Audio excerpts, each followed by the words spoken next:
Hello friends, मैं प्रीतम झा आप सभी का स्वागत करता हूं। हम इस सेशन में डिस्कस करेंगे सीडीपी के मोस्ट इंपॉर्टेंट क्वेश्चंस को। आपको क्या पढ़ना है आप कमेंट में करके हमें जरूर बताएं, तो जिसका ज़्यादा कमेंट आएगा तो उसी टॉपिक पर हम यहाँ नेक्स्ट वीडियोस को लाएंगे। अगर आप नोट्स पाना चाहते हैं और बेहतर तैयारी करना चाहते हैं तो इस नंबर पर हमें व्हाट्सअप करें और आप नोट्स प्राप्त कर सकते हैं। ये पेड नोट्स है, इसलिए जिनको लेना है वही केवल व्हाट्सअप करें। तो चलिए शुरू करते हैं आज के क्वेश्चंस को। तो देखिए, सबसे पहला जो हमारा क्वेश्चन है इसमें क्या कहता है कि बालक की अभिवृद्धि और विकास, अभिवृद्धि क्या हो गया ग्रोथ, एंड विकास क्या हो गया डेवलपमेंट ऑफ चाइल्ड, प्रभावित होता है। तो ये किससे प्रभावित होता है आपको बताना है। वंशानुक्रम से, वातावरण से, वंशानुक्रम वातावरण दोनों द्वारा, या फिर उपर्युक्त में से कोई नहीं। तो यहाँ पे आंसर आपको करना है, कमेंट में बताना है कि यहाँ पे इसका राइट आंसर क्या होगा। ठीक है, तो देखिए, अगर हम वृद्धि विकास दोनों का बात करें तो ये दोनों से इफेक्ट होगा, यानी कि वंशानुक्रम से भी और वातावरण से। अगर दो बच्चे को आप एक को विलेज में रख दें, ठीक है, और एक को आप टाउन में या फिर आप सिटी में रख दें, तो दोनों में देखेंगे कि एक पर्टिकुलर टाइम के बाद बहुत ज़्यादा फार डिफरेंस होगा। और जो सिटी में रहते हैं उनका कहीं ना कहीं ग्रोथ जो है ज़्यादा होगा। और जहाँ अगर हम विलेज की बात करें, यहाँ पे ग्रोथ या फिर जो डेवलपमेंट होता है ये इस इन कंपैरिजन टू सिटी ये क्या होगा, कम होगा। तो यहाँ पे क्या हो गया, वातावरण एक फैक्टर होता है। अगर वंशानुक्रम की बात करें तो वंशानुक्रम भी बहुत बड़ा इफेक्ट करता है। जैसा हेरिडिटी होता है, यानी कि जैसे जिस तरह से उनके माता पिता होते हैं, ठीक है, या फिर उनका जो एक वंशानुक्रम चला रहा है, तो उसी हिसाब से उनके बच्चे भी होते हैं, उसी हिसाब से उनके बच्चे का ग्रोथ भी होता है, उनके बच्चे का डेवलपमेंट भी होता है। ठीक है, तो फ्रेंड्स यहाँ पे राइट आंसर हो जाएगा सी नंबर, वंशानुक्रम और वातावरण। एक यहाँ पे आपको हम छोटा सा ट्रिक भी बता देते हैं। अगर कोई ऑप्शन में आपको रेस्ट अदर ऑप्शंस का समावेश मिले तो वो ऑप्शन आंसर हो जाता है। जैसे यहाँ वंशानुक्रम वातावरण है, यहाँ भी देख सकते हैं वंशानुक्रम है और ये वातावरण है, तो इसमें दोनों ही ऑप्शन का क्या है, तो समावेश है, तो ये हमारा एक राइट आंसर होता है। ये एक ट्रिक आप इसको मान सकते हैं। ठीक है, चलिए अब नेक्स्ट क्वेश्चन को डिस्कस करते हैं। देखिए, इसमें क्या कहता है, सभी प्राणी अपने प्रजाति के गुणों के अनुरूप ही विकसित होते हैं। ठीक है, जो भी प्राणी है वो अपने प्रजाति के गुण के अनुरूप ही विकसित होंगे, ये आप सभी को पता है। इस कथन में बालक के विकास का कौन सा सिद्धांत है, ठीक है, यहाँ पे जो चाइल्ड डेवलपमेंट है कौन सा सिद्धांत यहाँ पे फॉलो करता है, समान प्रतिमान का सिद्धांत, परस्पर संबंध का सिद्धांत, सतत विकास का सिद्धांत, या फिर सामान्य से विशिष्ट क्रियाओं का सिद्धांत। ठीक है, तो ये बहुत इजी है। यहाँ पे जो क्वेश्चन है इसको अगर आप ध्यान से पढ़ेंगे तो इसी में आंसर छिपा होगा। ठीक है, तो देखिए, यहाँ पे जो क्वेश्चन इसमें क्या कह रहा है कि अनुरूप, उसी के अनुरूप मतलब उसी के समान, है ना। तो समान प्रतिमान का सिद्धांत इसका राइट आंसर हो जाएगा। आप केवल वर्ड को पकड़ेंगे तो आप क्वेश्चन को अगर गौर से देखेंगे ना, उसी में से उसका आंसर छिपा होता है, इसलिए बहुत ज़्यादा टेंशन आपको नहीं होगा अगर आप क्वेश्चंस को पकड़ना जान गए हैं। यहाँ पे देखिए, अगर हम परस्पर संबंध का बात करें तो परस्पर संबंध क्या होता है कि एक दूसरे से रिलेट होना। ठीक है, अगर आपका शारीरिक विकास सही है तो आपका बौद्धिक विकास भी ऑब्वियस है कि क्या होगा, सही होगा। तो ये क्या हुआ, एक दूसरे से रिलेट हुआ, तो ये हो जाता है परस्पर संबंध का सिद्धांत। सतत विकास का सिद्धांत आपको पता है कि एक बच्चे में क्या होता है, विकास जो है वो लाइफ टाइम चलता रहता है। जब बच्चा गर्भ में रहता है, गर्भ से लेकर जन्म से लेकर मृत्यु तक उसका विकास होता ही रहता है। ठीक है, और सामान्य से विशिष्ट क्या हो गया, जो पहले बच्चे में जनरल कॉन्सेप्ट था, धीरे धीरे वो क्या होता है, विशिष्ट जो ज्ञान होता है उसकी ओर वो बढ़ता चला जाता है। ठीक है, तो यहाँ पे राइट आंसर हमारा क्या हो गया, फर्स्ट नंबर, समान प्रतिमान का सिद्धांत। चलिए नेक्स्ट क्वेश्चन को देखते हैं। देखिए यहाँ पे क्या कहता है, बच्चों में शारीरिक वृद्धि की दर अधिक होती है। तो बच्चों में शारीरिक वृद्धि की दर कब अधिक होती है, उत्तर बाल्यावस्था में पूर्व बाल्यावस्था की बजाय, या फिर पूर्व बचपन में उत्तर बचपन की बजाय। ठीक है, बचपन यहाँ पे बाल्यावस्था भी इसको आप बोल सकते हैं, उत्तर किशोर अवस्था में पूर्व किशोर अवस्था की बजाय, या फिर उपर्युक्त सभी सही है। तो यहाँ पे इसका राइट आंसर क्या होगा आपको बताना है। अगर हम फर्स्ट की बात करें तो उत्तर बाल्यावस्था में पूर्व बाल्यावस्था की बजाय। तो देखिए, बच्चे का जो यहाँ शारीरिक वृद्धि है उसको आपको पता है कि शैशवावस्था, बाल्यावस्था, उसके बाद फिर किशोर अवस्था में बांटा जाता है। तो बाल्यावस्था को यहाँ पे दो भाग में बांटा गया, पूर्व बाल्यावस्था और उत्तर बाल्यावस्था। तो देखिए, पूर्व बाल्यावस्था का जो एज होता है ये 2 से लेके 4 साल तक होता है, और 4 से लेके 7 साल तक होता है किसका, तो उत्तर बाल्यावस्था का, अकॉर्डिंग टू पियाजे। ठीक है, तो यहाँ पे अगर हम देखें तो 2 से 4 साल में जो शारीरिक वृद्धि होगा इन कंपैरिजन टू जो उत्तर बाल्यावस्था होता है उसके अपेक्षा ज़्यादा होगा। तो यहाँ पे पूर्व बचपन में उत्तर बचपन की बजाय क्या होगा, शारीरिक वृद्धि अधिक होगी। तो यहाँ पे हमारा राइट आंसर क्या हो जाता है, बी नंबर। ठीक है, चलते हैं नेक्स्ट क्वेश्चन में। देखिए इसमें क्या कहता है, 20वीं शताब्दी को बालक की शताब्दी कहा जाता है, यह परिभाषा किसने दी थी? ठीक है, क्या है, 20वीं शताब्दी को बालक की शताब्दी कहा जाता है, यह परिभाषा किसने दी? मैकडूगल ने, हरलॉक ने, वाटसन ने, क्रो एवं क्रो ने। ठीक है, तो ये अगर आपने पढ़ा है सभी के बारे में तो आपको आइडिया लग गया होगा। तो फ्रेंड्स इसका यहाँ पे राइट आंसर हो जाएगा क्रो एवं क्रो ने।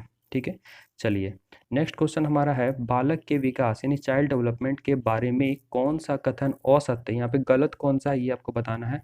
आप लोग ये लास्ट में जो ये हाईलाइटेड होता है या फिर अंडरलाइन होता है या फिर बोल्ड होता है उसको जरूर फोकस करें। ठीक है, तो यहाँ पे देखिए ऑप्शन पढ़िए, प्रत्येक अवस्था में बालक के विकास की गति भिन्न भिन्न होती है। ये तो बिल्कुल सही है कि प्रत्येक अवस्था में जो बालक के विकास की गति होती है वो अलग अलग होती है। ठीक है, शैशवावस्था में कुछ और रहता है, बाल्यावस्था में कुछ और रहता है, किशोरावस्था में कुछ और रहता है। ठीक है, नेक्स्ट है बालक के विकास का मापन अप्रत्यक्ष रूप से व्यवहार के माध्यम से किया जाता है। तो व्यवहार के माध्यम से भी किया जाता है और प्रत्यक्ष रूप से आपको पता है। अभिवृद्धि की अपेक्षा विकास एक संकुचित संप्रत्यय है। संप्रत्यय क्या हो गया, इंग्लिश में कहते हैं कॉन्सेप्ट।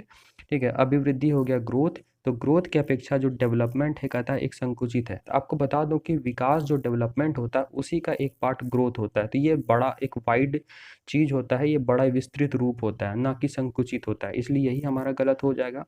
डी पढ़ें तो बालक के विकास का मापन गुणात्मक होता है। बिल्कुल सही, विकास का मापन गुणात्मक होता है ना कि परिमाणात्मक। तो ग्रोथ जो होता है वो परिमाणात्मक होता है, यानी वृद्धि जो होता है वो परिमाणात्मक होता है। कैसे, अगर आपका शरीर वृद्धि करता है तो आपका वेट बढ़ेगा, आपका मोटाई बढ़ेगा। ठीक है, तो वो होता है मात्रात्मक, और जबकि विकास को अगर हम पर्टिकुलर मेंशन करें तो वो होता है गुणात्मक। तो यहाँ पे राइट आंसर क्या हो जाएगा, तो सी नंबर। सी नंबर क्या है, गलत है। विकास एक विस्तृत है, एक वाइड है। ठीक है, वाइड रेंज में विकास को हम देख सकते हैं, जन्म से लेकर मृत्यु तक विकास होता ही रहता है, जबकि अभिवृद्धि एक लिमिट टाइम तक ही होता है। चलिए अब देखिए नेक्स्ट क्वेश्चन में यहाँ पे क्या कहता है, सिरोपुच्छ विकास का नियम क्या है? ठीक है, सिरोपुच्छ मतलब सिर पदाभिमुख दिशा भी इसे कहा जाता है, सिर से पैर की ओर की दिशा। तो यहाँ पे क्वेश्चन जो है इसी में इसका आंसर भी छिपा हुआ, पढ़ेंगे तो आसानी से आंसर कर पाएंगे। पहला कहता है बालक की वृद्धि और विकास सिर से पैर की ओर होता है। बी है बालक की वृद्धि और विकास पैर से सिर की ओर होता है। सी है बालक की वृद्धि और विकास मध्य भागों से बाह्य भागों की ओर होता है। और डी में कहता है बालक की वृद्धि और विकास बाह्य भागों से मध्य भागों की ओर होता है। तो यहाँ पे सिरोपुच्छ विकास की दिशा का जो नियम है, तो इसके अकॉर्डिंग क्या हो गया, सिर से पैर की ओर, है ना। तो यहाँ पे फर्स्ट नंबर अगर हम देखें तो बालक की वृद्धि और विकास सिर से पैर की ओर होती है, तो फर्स्ट ही हमारा राइट आंसर यहाँ पे हो जाएगा। ठीक है फ्रेंड्स, अगर आपने नोट्स के लिए ऑर्डर नहीं किया है तो आप लोग ज़रूर ऑर्डर करें और इस वीडियो को ज़रूर लाइक करें अगर आपको पसंद आ रहा है तो,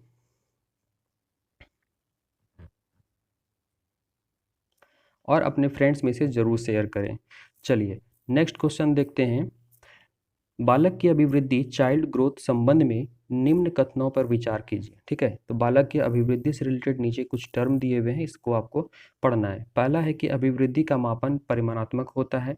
बी है, अभी जस्ट हमने बताया था कि अभिवृद्धि का मापन क्या होता है, परिमाणात्मक होता है, यानी कि इसको आप माप सकते हैं, आपका वजन को माप सकते हैं, आपकी मोटाई कितना है तो फीता से नाप सकते हैं। ठीक है, तो अभिवृद्धि शारीरिक अंगों की होती है, बिल्कुल सही। सी है, अभिवृद्धि व्यवहार को प्रभावित करता है, तो यहाँ पे ये भी हो सकता है। और डी का बात करें तो अभिवृद्धि का प्रत्यक्ष रूप से मापन नहीं किया जा सकता, तो अभिवृद्धि का कहता है प्रत्यक्ष रूप से मापन नहीं किया जा सकता, तो ये बिल्कुल गलत बात है। तो यहाँ पे देखें तो तीन ऑप्शन सही है। ठीक है, तो अभिवृद्धि का अगर हम देखें तो प्रत्यक्ष रूप से मापन आप कर सकते हैं। कैसे, अगर आपका वेट होगा तो आप उसको माप सकते हैं। ठीक है, आप अपनी मोटाई को फीता से नाप सकते हैं। तो यहाँ पे क्या हो गया, डी गलत है, तो तीन सही है, तो इसके अकॉर्डिंग नीचे आपको सेलेक्ट करना है।